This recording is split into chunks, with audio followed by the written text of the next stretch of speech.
প্রথমে আমি কড়াইটাকে গরম করে নিয়ে ওর মধ্যে আমি ঘি দিয়েছি। ঘিটা গরম হয়ে গেছে, ওর মধ্যে আমি গোটা জিরে দিয়ে দিই।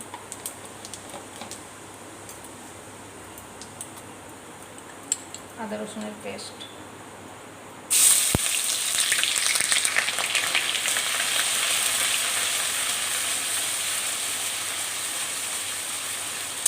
আদা রসুন পেস্টটা দিয়ে 2 মিনিট মতো কষিয়ে নিই। আমি 2 মিনিট মতো কষিয়ে নিয়েছি। এবার আমি চিকেন দিয়ে দিই।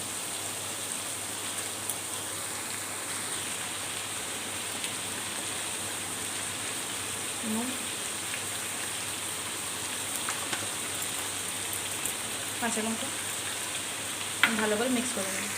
আমি ভালো করে মিক্স করে নিয়েছি। এবার আমি ঢাকা দিয়ে দিব 5 মিনিটের জন্য। এবার 5 মিনিট হয়ে গেছে। এবার আমি ভালো করে মিক্স করে নেব।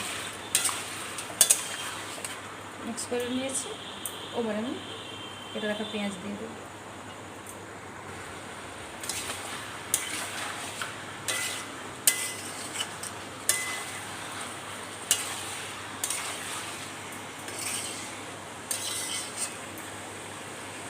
আমি আবার ঢাকা দিয়ে দিই। পরিমাণ মতো হলুদ,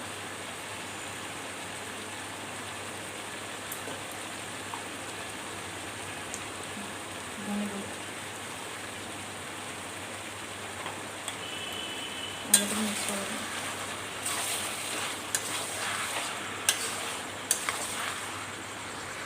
চিকেনটাকে আমি 10 মিনিট মতো কষিয়ে নিয়েছি।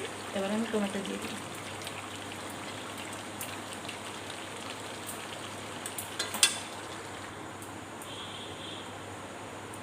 জিরে গুঁড়ো,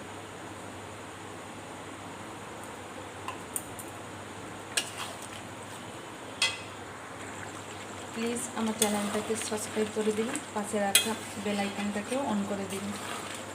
যখন আমি কোনো নতুন রেসিপি আমার ইউটিউব চ্যানেলে আপলোড করবো, প্রথমে আপনারা দেখতে পাবেন। এবারে আমি পরিমাণ মতো লঙ্কা গুঁড়ো দিয়ে দিই।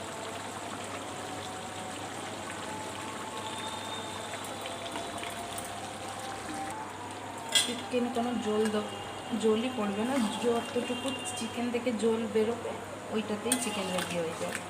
আপনারা রুটি পরোটার সাথে খেতে পারবেন। একবার প্লিজ ট্রাই করে দেখুন।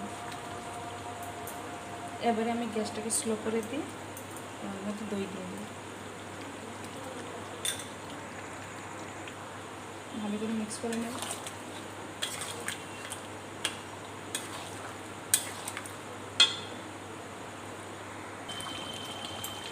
এর থেকে কস্তুরি মেথি, গরম মশলা। এবার আমার চিকেন রান্না কমপ্লিট। আমি লাস্টে মাখন দিয়ে দিই। আশা করছি আপনারা ভালো আছেন, সুস্থ আছেন। আবার